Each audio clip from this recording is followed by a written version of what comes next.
কোয়েতে আপুর সাথে আমার যাত্রা কেমন কাটলো, কি কি করলাম সেটা নিয়ে থাকছে আমার আজকের মিনি ব্লগ। হ্যালো এভরিওয়ান, আসসালামু আলাইকুম। কি অবস্থা সবার? তো এখানে আমরা যাত্রাতে ছোটখাটো একটা আয়োজন করি। এখানে আপু এক এক করে সবকিছু রাখছে।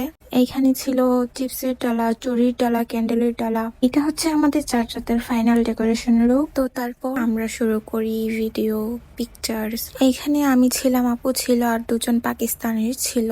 তারপর ভিডিও পিকচার্স তুলি, অনেকটা লেট হয়ে যায়। আমরা চারজন আর একসাথে মেহেদি দিতে পারি নাই, কারণ তারা দুইজন চলে যাবে, যার কারণে একসাথে মেহেদি দিতে পারি নাই। তো তারা চলে যায়, পরে আমরা তখন মেহেদি দেই নাই, কিছু কাজ ছিল সেগুলো শেষ করে তারপর মেহেদি দিলাম।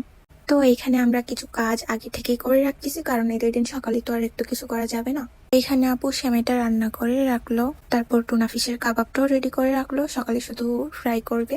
আর আমি এখানে চিকেন রোস্ট করার জন্য চিকেনগুলো ভেজে নিচ্ছি। অন্য চুলায় গরুর মাংসটাও রান্না করা হচ্ছে, কারণ আগে দিয়ে একটু রেডি করে রাখলে দেখা যায় যে সকালবেলার এত ঝামেলা হয় না। ওর চিকেনগুলো ভেজে নিয়ে আমি আর আপু মেহেদি দিতে যাই। তো মেহেদি দেওয়ার পর আমরা আবারও পিকচার্স তুলি, ভিডিও করি।